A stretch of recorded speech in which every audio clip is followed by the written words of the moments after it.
नमः। श्री सर्वसते नमः। कृष्णाय वासुदेवाय हरे परमात्मने प्रणतक्ले कृष्णासाय गोविन्दाय नमो नमः।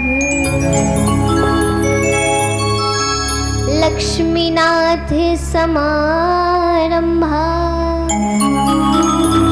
नाथ आमन मध्यमा स्मदाचार्य पर्यन्ता वन्दे गुरु परम्परा। जय जय श्री राधा रमण, जय जय नवल किशोर,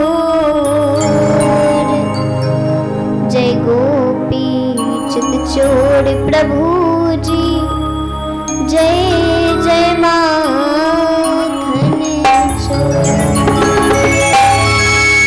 राधे मेरी माँ तू है, पिता मेरो घनश्याम, इन दोनों के चरणों में कोटि कोटि प्रणाम।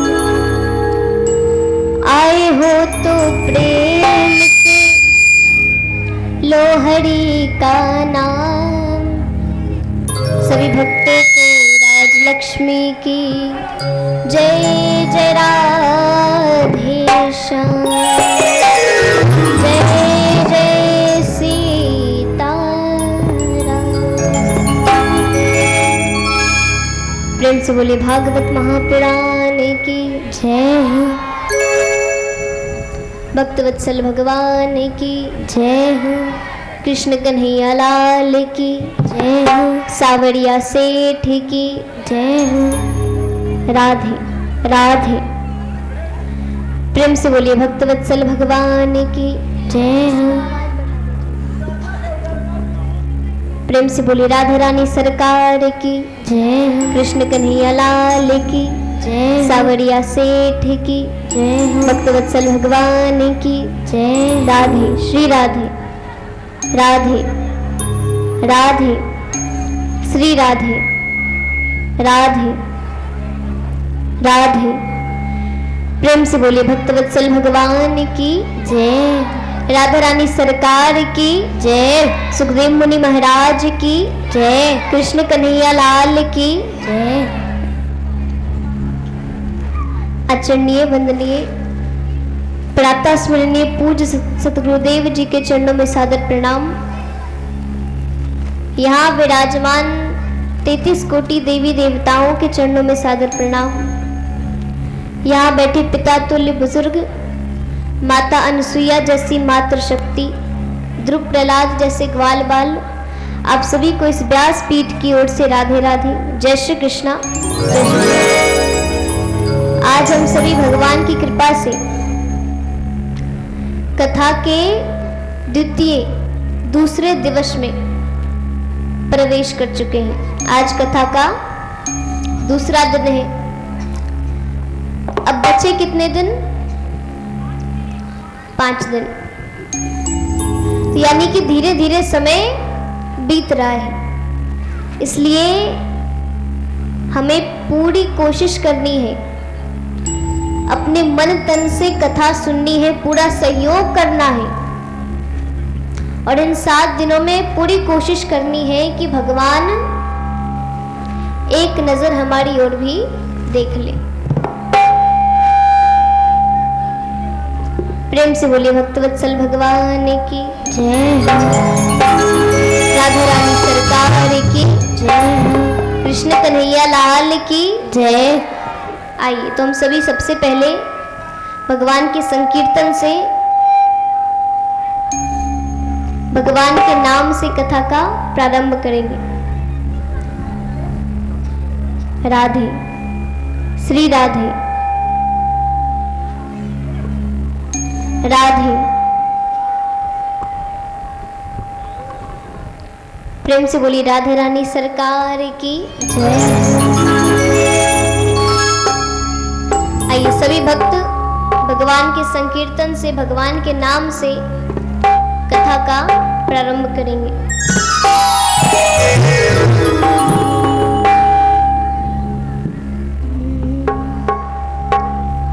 श्री राधे गोविंद भज मन श्री राधे, श्री राधे गोविंद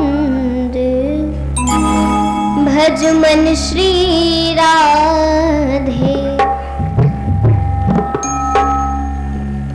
सभी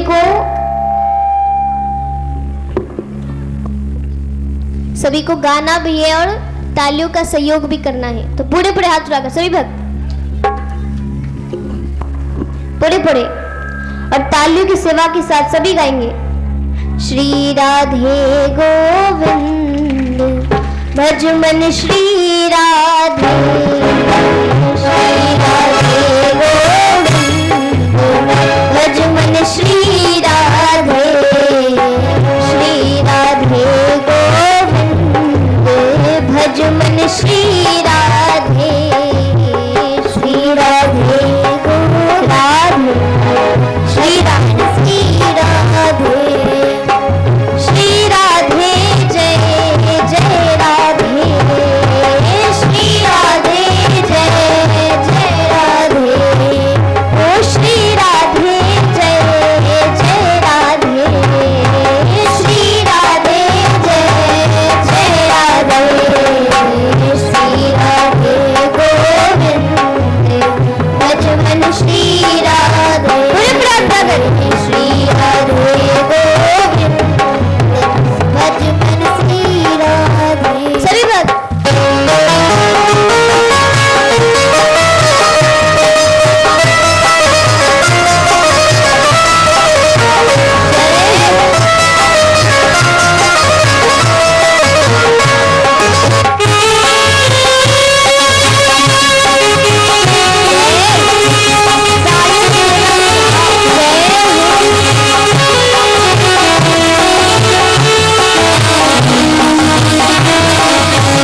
श्री राधे गोविंद भज मन श्री राधे गोविंद भज मन श्री राधे भज मन श्री राधे हरि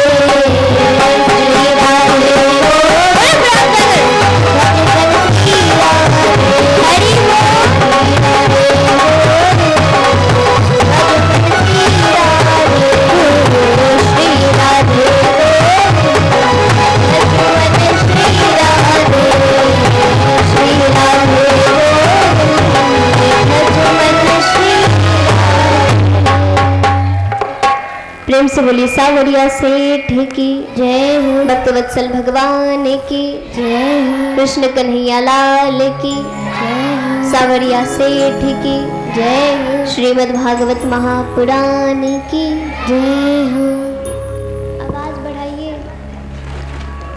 राधे राधे, आवाज साफ कर दीजिए थोड़ा।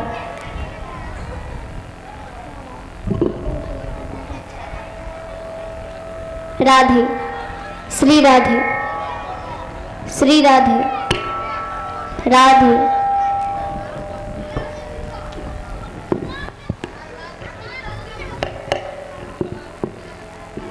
राधे श्री राधे श्री राधे। प्रेम से बोलिए राधा रानी सरकार की जय हो, कृष्ण कन्हैया लाल की जय हो। राधे श्री राधे श्री पूरे पूरे हाथ उठाकर, पूरे पूरे सभी भक्त पूरे पूरे हाथ उठाइए। सभी पीछे वाले जितने भी बैठे हैं और जितने भी खड़े हैं इधर, पूरे पूरे हाथ उठाकर और पूरे पूरे हाथ उठाकर जोरदार जयकारा आवाज आनी चाहिए।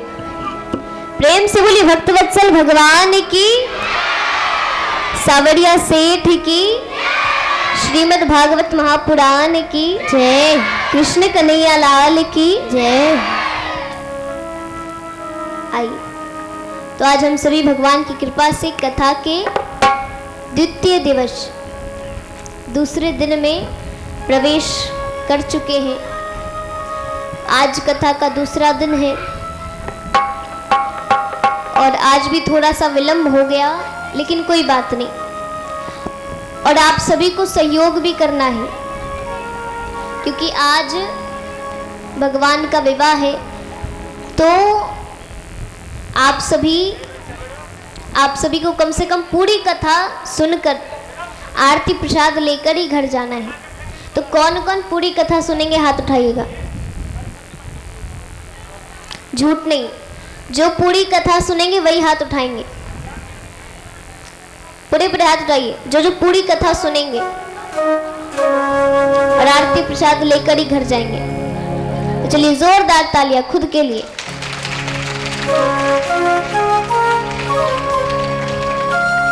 अच्छी बात है, पूरी कथा सुनना है, झूठ नहीं बोलना है, सच में पूरी कथा सुनना है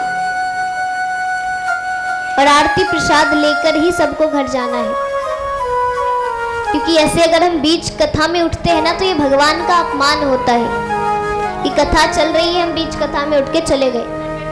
बहुत जरूरी काम हो तभी कथा छोड़कर जानी चाहिए, लेकिन ऐसे कथा छोड़कर कथा के बीच में उठना भगवान का अपमान होता है। इसलिए भगवान का अपमान नहीं करना है और पूरी कथा सुनना है, फिर घर जाना है। प्रेम से बोलिए राधा रानी सरकार की जय हो, कृष्ण कन्हैया लाल की जय हो, राधा सावरिया सेठ की जय हो। तो सबसे पहले क्या होगा, तो कौन बताएंगे कल कौन कौन सी कथा हुई थी? चलिए कौन बताएंगे? किन्हीं को पता है कल कौन कौन सी कथा हुई थी? जिनको पता है वो हाथ उठा दीजिए। कल कौन कौन सी कथा हुई थी? पता है? पूरे पूरे हाथ उठाइएगा, पता है तो। बस एक लोग, बस एक, दो, और कोई नहीं। चलिए जोरदार तालियां बजा दीजिए 2 व्यक्ति के लिए।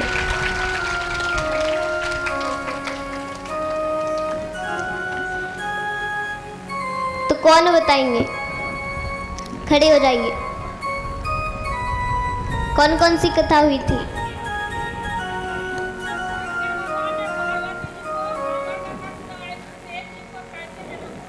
जोरदार ताली।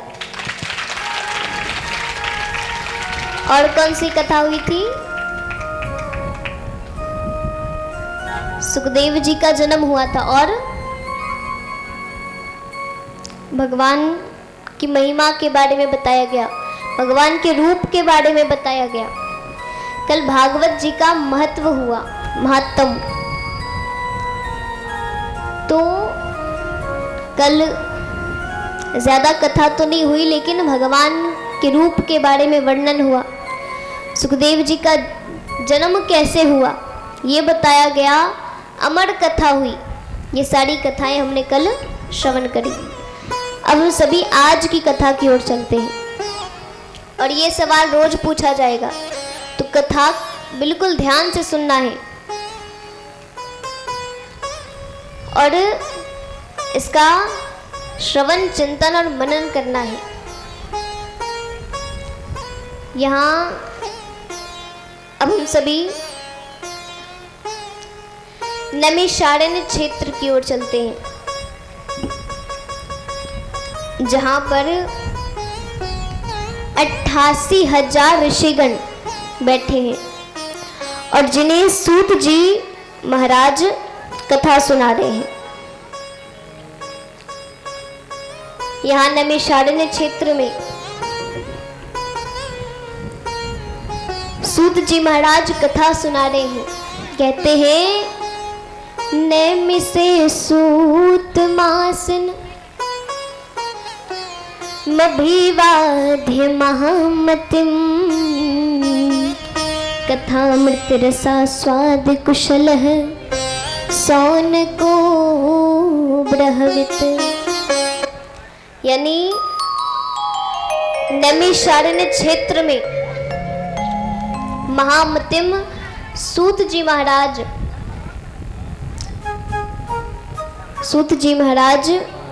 88,000 ऋषिगण को कथा सुना रहे हैं और उन 88,000 ऋषिगण में सबसे बड़े ऋषि हैं शौनक आदि ऋषि जी। तो हम सभी को शौनक आदि ऋषि कहते हैं। तो शौनक आदि ऋषि, महामतिम शौनक आदि ऋषि सूत जी की प्रशंसा करते हैं, उनकी स्तुति करते हैं, उनसे विनती करते हैं कि आप कोई ऐसी कथा सुनाइए जिससे हमारा भी कल्याण हो जाए और कलयुग के वासियों का भी कल्याण हो जाए। ऐसी कथा सुनाइए जिसे सुनकर हमारा तन मन भगवान में लीन हो जाए। ऐसी कथा सुनाइए कि कलयुग के वासियों का कल्याण हो जाए, क्योंकि कलयुग में तो सब संसार में लिप्त रहेंगे, उन्हें धन दौलत परिवार रिश्तेदारों के अलावा कुछ नहीं दिखेगा। इसलिए कोई ऐसी कथा सुनाइए जिससे कलयुग के भक्तों के मन में भगवान के नाम का प्रकाश जलने लगे, प्रकाश होने लगे। ऐसी कथा सुनाइए। तो शौनक आदि ऋषि कहते हैं अज्ञान ध्वंत विध्वंस कोटि शूर समाप्रभा। अज्ञान ध्वंत विध्वंस यानी आप में एक नहीं, दो नहीं, तीन नहीं, लाखों करोड़ों सूर्य के समान प्रकाश है और हम तो अज्ञानी हैं। आप हमसे ज्यादा जानते हैं। शौनक आदि ऋषि कहते हैं कि अज्ञान ध्वंत विध्वंस कोटि सूर्य समा प्रभा सुताख्या ही कथा सारम मम कृण रसायनम। आप में एक नहीं, दो नहीं, तीन नहीं, लाखों करोड़ों सूर्य के समान प्रकाश है। आप हमसे ज्यादा जानते हैं, हम सबसे आप ज्ञानी हैं। तो आप कृपया करके हमें ऐसी कथा सुनाइए जिससे कलयुग के वासियों का भी कल्याण हो जाए, हमारा भी कल्याण हो जाए, हमारे तन मन में भगवान का निवास हो जाए।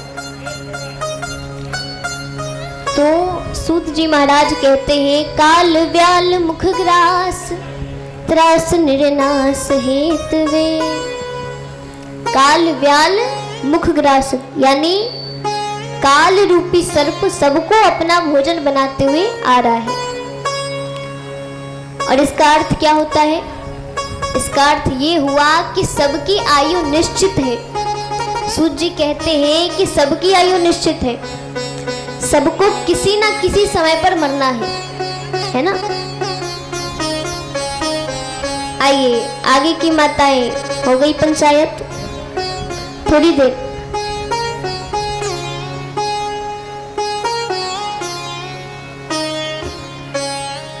थोड़ी शांति बनाइए। आगे बैठकर आप हल्ला कर रही हो, पीछे वाले क्या सीखेंगे? शांति बनाकर प्रेम से बोलिए, भक्तवत्सल भगवान की जय हो, राधा रानी सरकार की जय हो। तो सूत जी कहते हैं कि काल व्याल मुख ग्रास त्रास निर्नाश हेतवे। काल रूपी सर्प सबको अपना भोजन बनाते हुए आ रहा है, सबकी आयु निश्चित है, सबको किसी ना किसी समय पर मरना है। और मृत्यु जीवन का सबसे बड़ा सत्य है। हम सभी को पता है कि हमारी मृत्यु होगी, हम सभी को मालूम है ना कि किसी ना किसी समय पर मरना है हम लोग को यानी जो यहाँ आया है उसे जाना है। तो इस छोटी सी आयु में कल्याण कैसे होगा? बोले श्रीमद् भागवतम शास्त्रम कलौक्रणीत भासितम। अगर इस छोटी सी आयु में अपना कल्याण करना है तो वो केवल एक उपाय है। बोले क्या? बोले श्रीमद् भागवतम शास्त्र, यानी श्रीमद् भागवतम शास्त्र से हमारा कल्याण हो जाएगा। तो श्रीमद् भागवत कथा से कलयुग के जीवों का कल्याण होगा। अब शौनक आदि ऋषि जिद करते हैं कि हमें यह कथा सुनना है, हम सुनाइए, हमें ये सुनना है। तो आप कृपया करके आप कथा ये सुनाइए।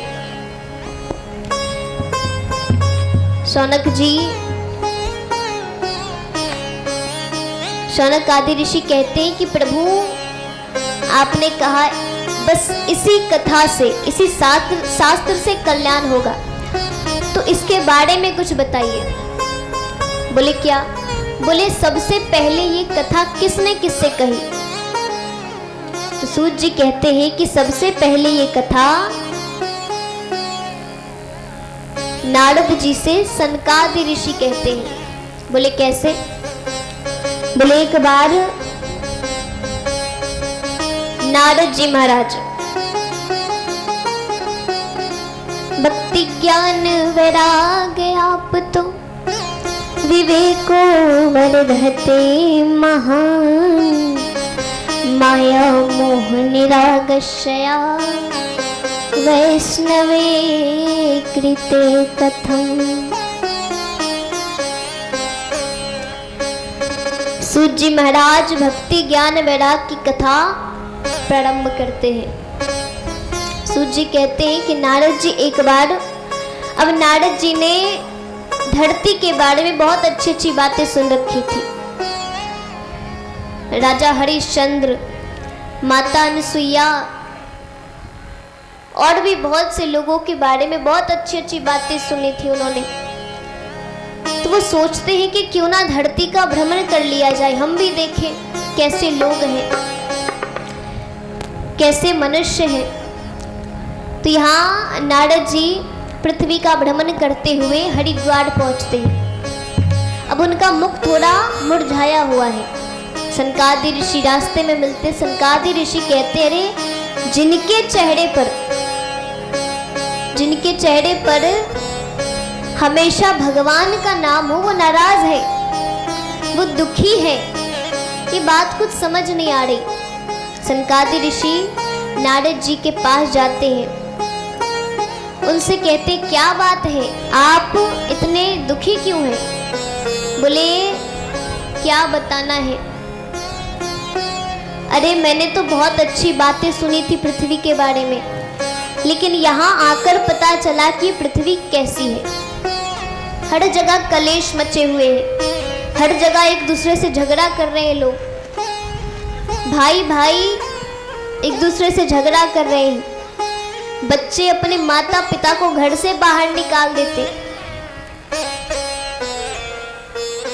सभी सास बहू झगड़ा करते रहते हैं, पड़ोसियों में कोई बनावट नहीं है, यानी कुछ भी अच्छा नहीं है, हर घर में कलेश हो रहा है।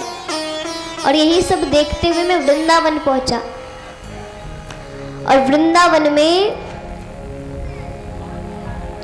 नारद जी कहते हैं कि अहम तो पृथ्वी मया तो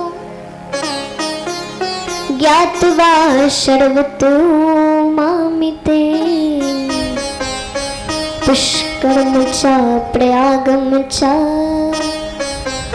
गोदावरीम काशी तथा। यानी नारद जी सभी तीर्थों का भ्रमण करते हैं, लेकिन कहीं भी शांति नहीं मिली, कहीं कुछ भी अच्छा नहीं है। चलते चलते वृंदावन पहुंचते हैं, और वहां पर देखते हैं कि यमुना जी के तट पर एक बहुत ही सुंदर सी स्त्री रो रही है खूब जोर जोर से, और उसके अगल बगल दो वृद्ध पुरुष लेटे हुए हैं। उसके चारों ओर बहुत से मनुष्य, बहुत से व्यक्ति खड़े, लेकिन कोई भी उसकी मदद नहीं कर रहा। वो स्त्री चिल्ला रही है, मेरी मदद करो, मेरी सहायता करो, लेकिन कोई भी उसकी मदद नहीं करता है, सब देख रहे हैं बस।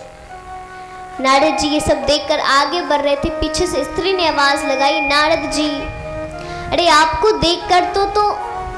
देखकर तो व्यक्ति के सारे दुख, सारे कष्ट, सारी बाधाएं दूर हो जाती हैं, तो आप मेरी भी बाधा का निवारण कीजिए, मेरी भी बाधा का निवारण कीजिए। नारद जी उनके पास जाते हैं। नारद जी स्त्री से कहते, क्या बात है, तुम कौन हो?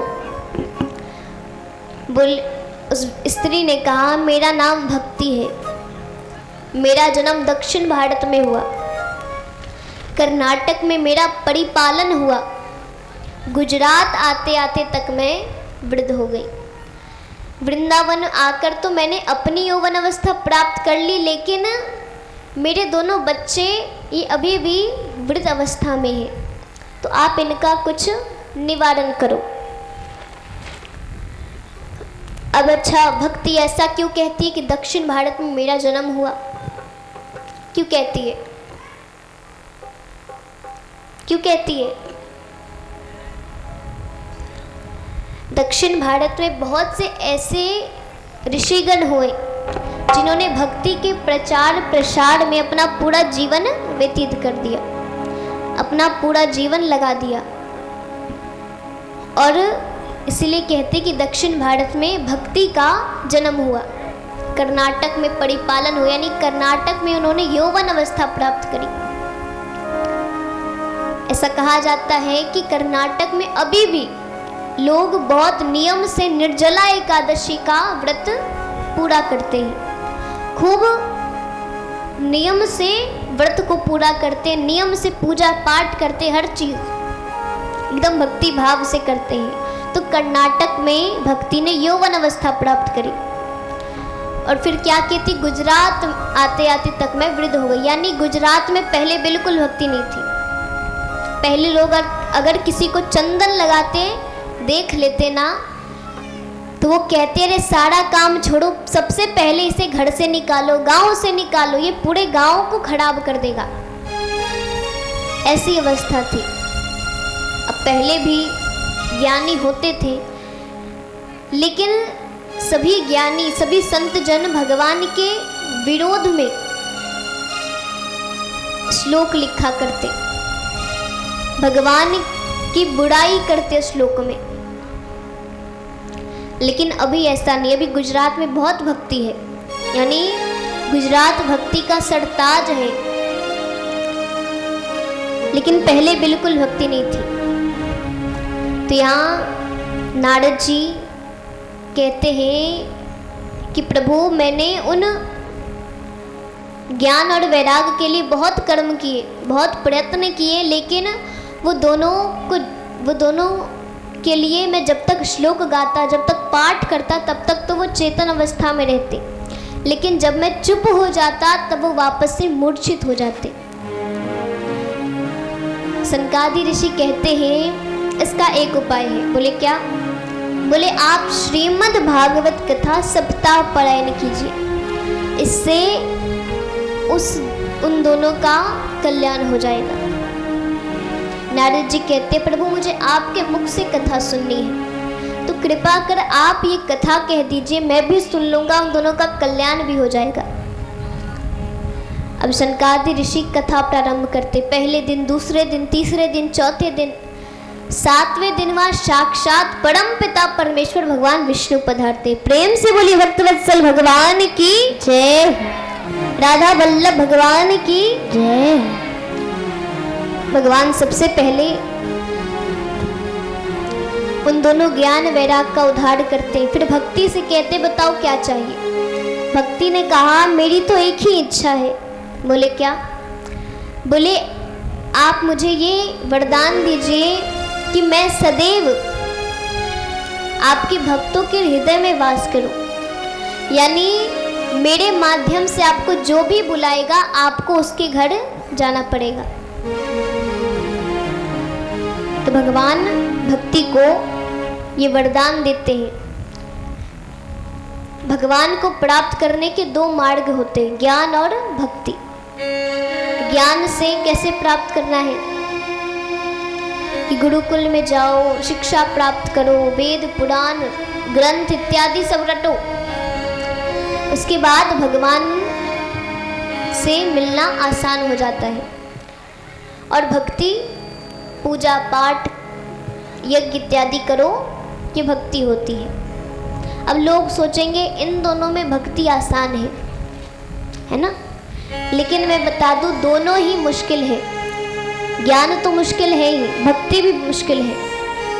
भक्ति ऐसी वैसी भक्ति नहीं कि पूजा कर लिया, सुबह से लेकर रात तक नाम जप रहे हैं, रट रहे हैं, खूब रट रहे हैं भगवान का नाम, लेकिन ध्यान भगवान के नाम पर नहीं है। ध्यान लगाए घर पे कुछ माताएं होंगी जो यहाँ बैठी है और ध्यान लगा होगा घर पे।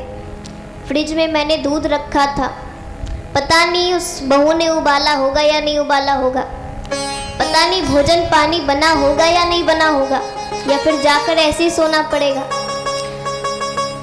ये सभी सनातन भक्ति वाले आए हैं और हमें भूखा सोना पड़ता है ना?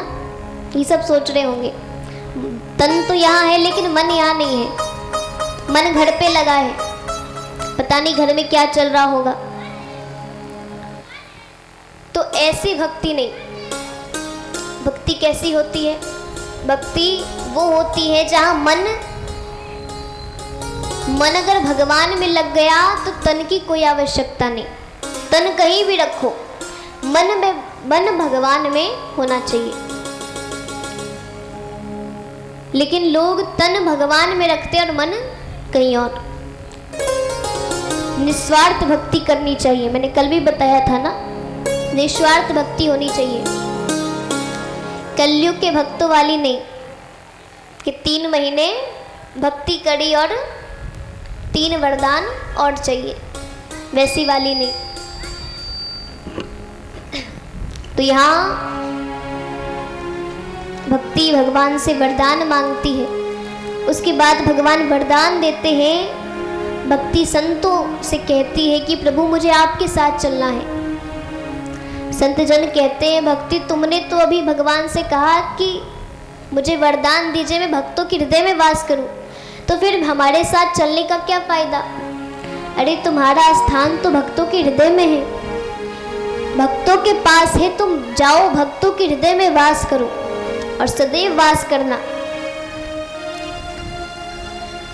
तो भक्ति बड़े मन से तन से भगवान का नाम लेते हुए, भगवान का नाम लेते हुए भक्तों के हृदय में वास करती है। अब यहाँ शौनक आदि ऋषि कहते हैं कि दूसरी बार ये कथा किसने किससे कही? बोले दूसरी बार ये कथा अब शौनक आदि ऋषि बताते हैं कि किसने कही। बोले तुंगभद्रा नदी के तट पर एक गांव था, उत्तम नगर। वहां पर एक आत्मदेव नामक ब्राह्मण रहते थे और वहां सभी बड़े धर्म का कार्य करते, खूब पूजा पाठ करते, खूब वेद पुराण पढ़ते, बहुत लोग थे वहां भक्ति भाव करने वाले, धर्म के मार्ग पर चलने वाले। उन्हीं में से एक थे आत्मदेव जी महाराज। आत्मदेव जी भी भगवान की बहुत भक्ति करते थे और कभी भी भगवान से कुछ मांगते नहीं थे। भगवान की कृपा से उनके पास किसी चीज़ की कमी नहीं थी, धन दौलत घर परिवार सब कुछ था, लेकिन बस संतान की कमी थी। उनके पास एक भी संतान नहीं थी। तो अच्छा, हम लोग कभी कभी खुद को समझा लेते हैं, जिसके पास संतान नहीं होता उसे लोग बहुत कुछ बोलते हैं ना। हम खुद को तो समझा लेते हैं कि भगवान संतान नहीं दे रहे, कोई बात नहीं, खुद को समझा लेते हैं, लेकिन दुनिया वाले नहीं समझते। दुनिया वाले खूब ताना देते हैं, और जिसके पास संतान नहीं होता, बच्चे नहीं होते, उन्हें क्या कुछ नहीं सुनना पड़ता है। आत्मदेव जी को भी लोग खूब ताने दिया करते। जब भी आत्मदेव जी रास्ते से गुजरते, 4-5 लोग बात करने लगते, भाई इसके पास संतान नहीं है। अब आत्मदेव जी से कोई पूजा भी नहीं करा रहा है, क्यों? क्योंकि इसके पास संतान नहीं है, इसके पास बेटा नहीं है। लोग खूब बेटा के लिए पूजा करते हैं, खूब संतान के लिए पूजा करते, ज़्यादातर बेटे के लिए। बेटा नहीं है तो घर परिवार चलने वाला नहीं है। लोग ऐसा सोचते हैं कि वंश आगे नहीं बढ़ेगा, तो ये गलत बात है। क्यों चाहिए बेटा? ताकि वंश आगे बढ़ सके। क्यों चाहिए बेटा? ताकि हमारे अंतिम समय पर हमारा कोई पिंडदान कर सके, हमारे चिता में आग दे सके। तो जिसके पास बेटा नहीं है तो क्या उसकी चिता में आग नहीं पड़ता है? क्यों चाहिए बेटा? ताकि पिंडदान कर सके, है ना। लेकिन ऐसा काम करो ही मत कि पिंडदान की आवश्यकता पड़े।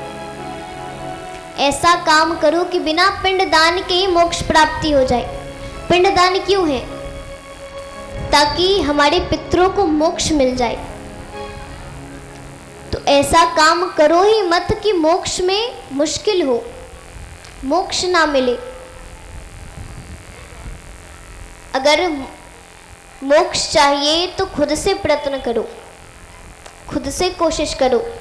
पिंडदान के सहारे नहीं बैठना चाहिए कि पिंडदान मिलेगा तो मोक्ष मिलेगा। अच्छे कर्म करोगे तो मोक्ष मिल जाएगा बिना पिंडदान के। इसलिए बिना पिंडदान के ऐसा नहीं सोचना चाहिए कि बेटा होगा तो पिंडदान करेगा तो अच्छा होगा, तब मोक्ष मिलेगा।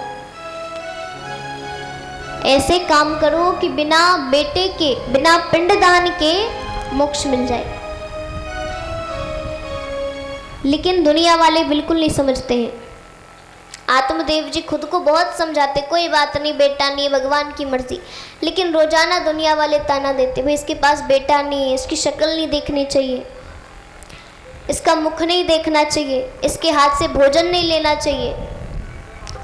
अब उन्होंने सोचा कि अब कोई संतान तो है नहीं, तो उन्होंने एक गाय खरीदी और उसे पालने लगे। उन्होंने सोचा इसका जो बच्चा होगा उसे संतान समझकर पालेंगे। लेकिन वो गाय भी बांझ निकलती है। अब वो और दुखी हो गए। अब वो दुखी होकर वन की ओर चले गए आत्महत्या करने की भावना से।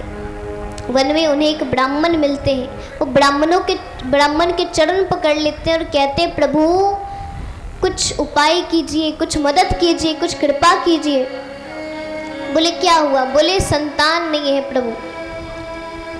मैंने तो खुद को बहुत समझाया, मैं जो भी पेड़ लगाता हूँ वो मुरझा जाते हैं, फूल लाता हूँ, फूल लगाता हूँ, मुरझा जाते हैं, गाय लाता हूँ वो भी बांझ निकलती है, भोजन मेरे हाथ से कोई भोजन नहीं करना चाहता, पानी नहीं पीना चाहता, मेरा मुख नहीं देखना चाहता। क्यों? क्योंकि मेरे पास संतान नहीं है। तो मुझे संतान चाहिए। जिसके पास संतान नहीं उसे तो मर जाना चाहिए। तो यहाँ आत्मदेव जी ऐसा सोचते हैं कि जिसके पास संतान नहीं उसे मर जाना चाहिए। अब संत उन्हें समझाते हैं कि देखो ये मोह माया, ये जो संतान है ना, ये पति पत्नी संतान, ये सब छोड़ दो, दुनिया वाले कह रहे कहने दो। तुम्हारे पास संतान नहीं, कोई बात नहीं, भगवान की मर्जी, भगवान को देना होगा वो अवश्य देंगे, नहीं देना होगा तो कोई बात नहीं। जिसके पास संतान नहीं है वो भी गुजारा कर रहा है। तो इन सब बातों को छोड़ दो, तुम जो कर रहे हो भक्ति भाव करते रहो। लेकिन आत्मदेव जी बड़े दुखी है, वो रोने लगते हैं। अब संत को दया आ जाती है। उन्होंने एक फल दिया और कहा लो अपनी पत्नी को खिला देना, इससे तुम्हें संतान हो जाएंगे। आत्मदेव जी जाते हैं। अब आत्मदेव जी की पत्नी थी धुंधली। अब जैसा नाम वैसा काम। धुंधली अपने पति के बिल्कुल विपरीत, अपने पति की बिल्कुल बात नहीं मानती। कोई पूजा पाठ, कोई धर्म का कार्य नहीं। जब तक सुबह सुबह उठकर 4-5 पड़ोसियों के घर में झगड़ा ना करा दे तब तक भोजन नहीं करती। जब तक किसी से लड़ झगड़ ना ले तब तक स्नान नहीं करती। तो उसका जो ढंग था ना वो बिल्कुल आत्मदेव जी से विपरीत, बहुत अलग। धुंधली दूसरों की केवल निंदा करती रहती, दूसरों की बातें करती रहती। आत्मदेव जी धुंधली के पास जाते, कहती ये फल खा लो, बहुत बड़े संत ने दिया है, खा लो, इससे हमें संतान होगी। अब यहाँ धुंधली ने सोचा भाई फल से संतान थोड़ी होता है, मेरे पति बिल्कुल भोले हैं, इन्हें कोई भी बुद्धू बना देता है। अब उसने फल गाय को खिला दिया। सोचा ये भी बांझ है, इसे खिला देती हूँ, इसे बच्चा हो जाएगा। अब यहाँ आत्मदेव जी आते हैं, पूरे गांव में लड्डू पेड़ा बांट कर कि भाई हमारे यहाँ संतान होने वाला है। धुंधली से कहते हैं अरे खा लिया फल? धुंधली ने कहा खा लिया। आत्मदेव जी कहते हैं अच्छा हुआ खा लिया। अरे पता है कितने हाथ पैर जोड़े हैं संत के सामने, कितना गिड़गिड़ाया हूँ, कितनी कोशिश की, कितनी विनती की है, तब जाकर फल मिला है। अब धुंधली सोचती है लगता है बहुत बड़े संत थे, अब क्या किया जाए, फल तो गाय खा चुकी है। अब वो दुखी बैठी है, तभी उसकी बहन आती है। धुंधली ने सारी बात अपनी बहन को बताई। बहन ने कहा देख तेरे पास धन की कमी नहीं, मेरे पास संतान की कमी नहीं। मैं गर्भवती हूँ, 9 महीने बाद इसमें से जो भी संतान होगा ये तू ले लेना और इसके बदले मुझे कुछ धन दे देना। अब धुंधली ने कहा ठीक है। 9 महीने बाद धुंधली की बहन को एक पुत्र होता है। धुंधली ने पैसे दिए और पुत्र को लेकर चली गई। अब यहाँ गाय को, अब क्योंकि गौ माता ने एक फल खाया तो फल के प्रभाव से उन्हें एक संतान होता है। गाय को भी एक संतान होता है और संतान बड़ा विचित्र कैसा है, उस संतान के केवल 2 कान गौ के हैं, बाकी पूरा शरीर मनुष्य का है। इसलिए आत्मदेव जी उनका नाम रखते हैं गौकर्ण, यानी गाय के जैसे कान वाले व्यक्ति को गौकर्ण कहते हैं। अब गौकर्ण जी का नामकरण होता है। यहाँ धुंधली ने अपने पुत्र का नाम रखा धुंधकारी। अब जीवन में नाम का भी बहुत महत्व होता है। यानी पहले के लोग बहुत अच्छा नाम रखा करते है ना। पहले लोग भगवान के नाम पर अपने पुत्र का नाम रखते ताकि कुछ अच्छा कर सके। लेकिन आजकल तो बच्चा हुआ नहीं नाम सोचकर बैठे हैं, ये हुआ तो ये करेंगे, ये हुआ तो वो करेंगे, है ना। यानी बच्चा हुआ नहीं है और नाम सोचकर बैठे हैं। इसलिए नाम का भी जीवन में बहुत बड़ा महत्व होता है, सोच समझकर नाम रखना चाहिए। यहाँ अब नामकरण तो हो गया धुंधकारी। अब जैसा धुंधकारी का नाम है वैसा काम भी है। वो सुबह उठकर रात भर चोरियां किया करता। सुबह 12 बजे सोते रहता, 12 बज गए लेकिन धुंधकारी सो रहा है। वो भी बिल्कुल अपनी माँ की तरह था, खूब लोगों से झगड़ा किया करता, लोगों की निंदा किया करता, गलत कार्य किया करता बचपन से ही। और यहाँ गौकर्ण जी पिता को देखकर भगवान में लीन हो गए, यानी सुबह शाम भगवान का नाम जपा करते, भगवान का पूजन किया करते। दोनों बच्चे धीरे धीरे बड़े होते हैं और धुंधकारी एक दिन अपने पिता को खूब मारता और कहता है, बता सारा धन कहाँ रखा है। अरे मुझे पता है तूने सारा धन कहीं छुपा कर रखा है, जल्दी बता कहाँ है सारा धन। तो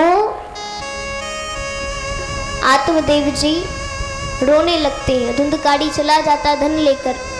गौकर्ण जी पिता के रोने की आवाज़ सुनते हैं, उनके पास आते और कहते, पिताजी क्या बात है, क्यों रो रहे हो। बोले, अरे पुत्र, मेरे पुत्र ने मुझे मारा, जिसके लिए मैं रोता था उसने मुझे मारा, उसने मुझे रुलाया। गौकर्ण जी कहते, सबसे पहले तो ये मेरा मेरा करना छोड़ दीजिए, कोई किसी का नहीं है इस जीवन में, तो मेरा मेरा छोड़ दीजिए। और भगवान, मैं तो कहता हूँ वैरागी बन जाइए, वैराग धारण कर लीजिए, क्योंकि अब आपकी उम्र कब तक है मुझे भी नहीं पता। तो उम्र के हिसाब से अब आपको भगवान में लीन हो जाना चाहिए। गौकर्ण जी का आदेश सुनकर आत्मदेव जी महाराज वैरागी यानी वैराग धारण कर लेते हैं और वन को चले जाते हैं। यहाँ घर में धुंधली को धुंधकारी रोज मारे। धुंधली परेशान होकर आत्महत्या कर लेती है। अब धुंधकारी को ना कोई कहने वाला ना सुनने वाला, उसने 5 वेश्याओं को घर में ले आया। अब उनकी इच्छाएं पूरी कर रहा है, चोरियां क्या करता, डकैतियां क्या करता, राजा के घर चोरी करता है। अब वेश्याओं ने सोचा कि ये राजमहल से धन लेकर आया है, चोरी करके आया है, इसे अगर राजा को पता चल गया तो इसे दंड तो मिलेगा ही, साथ में हमें भी दंडित किया जाएगा, साथ में हमें भी दंडित किया जाएगा। तो यहाँ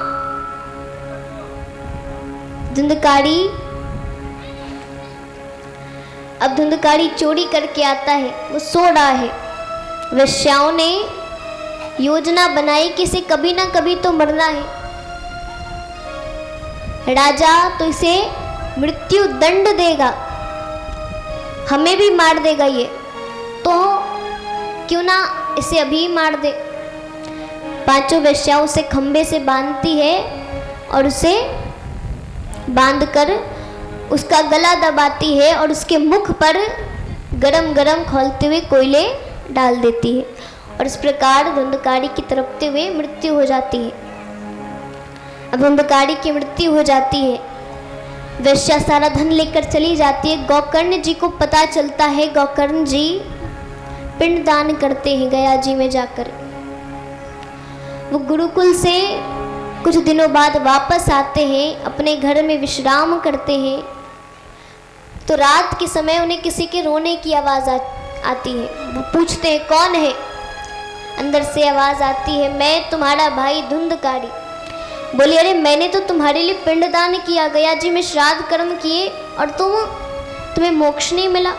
बोले मेरे लिए कितना भी पिंडदान कर लो, लाखों करोड़ों पिंडदान कर लो, श्राद्ध इत्यादि कर लो, लेकिन मेरा कुछ होने वाला नहीं है। कोई और कार्य करो, कुछ और उपाय लगाओ, मुझसे ये पीड़ा सहन नहीं होती। अब क्योंकि धुंधकारी की अकाल मृत्यु हुई तो उसे प्रेत योनि प्राप्त हुई थी। आत्मदेव जी गोकर्ण जी कहते तुम जाओ, मैं कुछ सोचता हूँ। अब यहाँ सवेरा होता है। गोकर्ण जी महाराज सूर्य नारायण भगवान को अपने तपोबल से बुलाते हैं, उनकी गति को रोकते हैं और उनसे पूछते हैं प्रभु आप कुछ उपाय कीजिए, धुंधकारी को मोक्ष कैसे मिलेगा? बोले उसका एक ही उपाय है। बोले क्या? बोले श्रीमद् भागवत कथा सप्ताह पारायण करो, उसका उद्धार हो जाएगा।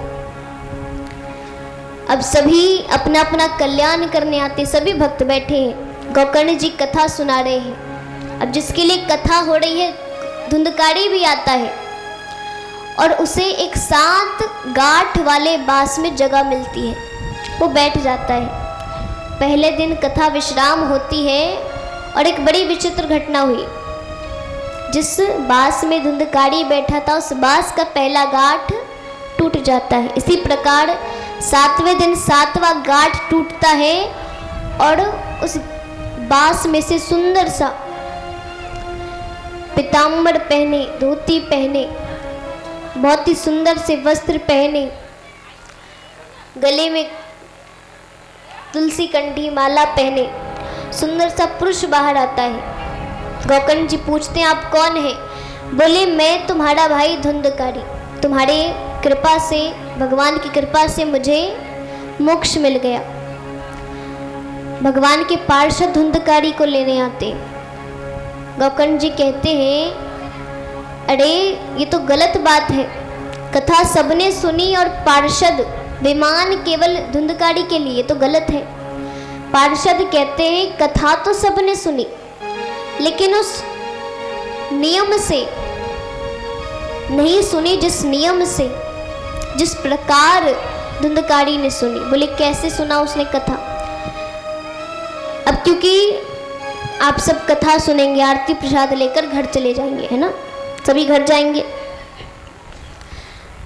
अब वहाँ सभी भक्त घर चले जाते थे लेकिन धुंधकारी वहीं रहता था और वो रात भर सोचते रहता मुझे क्या करना चाहिए था, मैंने क्या क्या कर दिया, और वो खूब रोता। इस प्रकार उसके सारे कष्ट समाप्त हो गए, सारे दुख, सारे दर्द, सारे पाप कट गए। इसलिए मैंने बताया कि हमें केवल कथा सुनना नहीं है, श्रवण, चिंतन और मनन करना है। यहाँ धुंधकारी का उद्धार होता है। सभी बातों को ध्यान में रखकर दूसरी बार कथा होती है और इस बार सभी के लिए विमान आता है और सभी भगवान के धाम जाते। प्रेम से बोलिए वृंदावन बिहारी लाल की जय, राधा रानी सरकार की जय, कृष्ण कन्हैया लाल की जय।